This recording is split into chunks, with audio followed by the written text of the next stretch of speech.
Congress party ने संविधान सभा में जाने से अंबेडकर को क्यों रोका? भीमराव अंबेडकर अपनी पत्नी शारदा कबीर के साथ संविधान सभा में शामिल न हो, इसके लिए कांग्रेस ने अंबेडकर को संविधान सभा में जाने से रोकने की हर मुमकिन कोशिश की।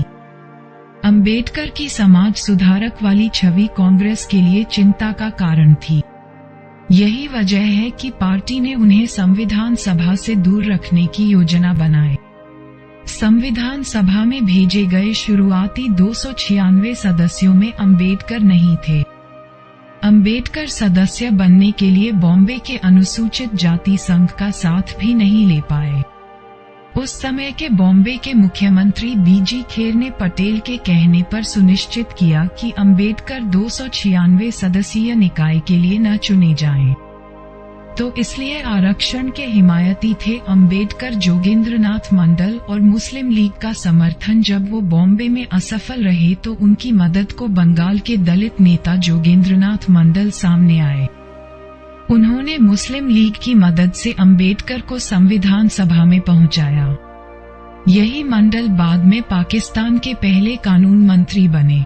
ये अलग कहानी है कि 1950 में वो पाकिस्तान छोड़ भारत आ गए। उधर अंबेडकर को संविधान सभा में जाने से पहले कुछ और बाधाएं पार करनी पड़ी।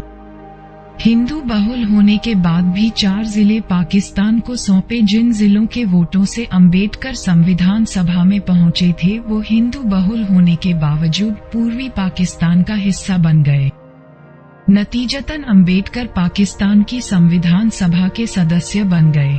भारतीय संविधान सभा की उनकी सदस्यता रद्द कर दी गई। पाकिस्तान बनने के बाद भारत में रहे बंगाल के हिस्सों में से दोबारा संविधान सभा के सदस्य चुने गए। जवाहरलाल नेहरू और भीमराव अंबेडकर जब कहीं से उम्मीद नहीं बची तो अंबेडकर ने धमकी दी कि वो संविधान को स्वीकार नहीं करेंगे और इसे राजनीतिक मुद्दा बनाएंगे।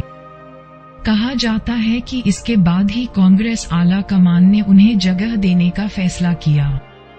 इसी दौरान बॉम्बे के एक सदस्य एमआर जयकर ने संविधान सभा में अपना पद से इस्तीफा दे दिया। कांग्रेस पार्टी ने फैसला किया कि एमआर जयकर की खाली जगह अंबेडकर भरेंगे। हिंदू कोड बिल पर संसद में चर्चा करते हुए अंबेडकर हिंदू कोड बिल पर नाराजगी। जब अंबेडकर ने सितंबर 1951 में कैबिनेट से इस्तीफा देते हुए विस्तार से अपने इस्तीफे के कारण गिनाए। वो सरकार के अनुसूचित जातियों की उपेक्षा से नाराज थे। आखिरकार वो चीज जिसने उन्हें इस्तीफे के लिए बाध्य किया वो था हिंदू कोड बिल के साथ सरकार का बर्ताव। ये बिल 1947 में सदन में पेश किया गया था, लेकिन बिना किसी चर्चा के जमींदोज हो गया।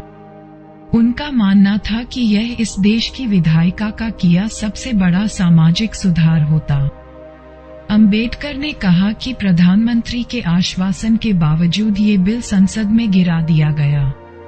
अपने भाषण के अंत में उन्होंने कहा, अगर मुझे यह नहीं लगता कि प्रधानमंत्री के वादे और काम के बीच अंतर होना चाहिए, तो निश्चित ही गलती मेरी नहीं है। नेहरू ने अंबेडकर के प्रति अपनी नापसंदगी नहीं छुपाई। इसके बाद भी कांग्रेस से अंबेडकर विरोध जारी रखा। साल 1952 में अंबेडकर उत्तर मुंबई लोकसभा सीट से लड़े, लेकिन कांग्रेस ने अंबेडकर के ही पूर्व सहयोगी एनएस काजोलकर को टिकट दिया और अंबेडकर चुनाव हार गए। कांग्रेस ने कहा कि अंबेडकर सोशल पार्टी के साथ थे, इसलिए उसके पास उनका विरोध करने के अलावा कोई और विकल्प नहीं था। नेहरू 2 बार निर्वाचन क्षेत्र का दौरा किया और आखिर में अंबेडकर 15,000 वोटों से चुनाव हार गए। लेकिन बात यहीं खत्म नहीं हुई।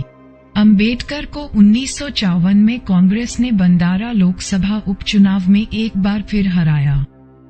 ये घटनाएं साबित करती हैं कि कांग्रेस और उसके नेता खासकर नेहरू कभी अंबेडकर पर भरोसा नहीं करते थे और उन्होंने अपनी नापसंदगी को छिपाने का प्रयास भी कभी नहीं किया।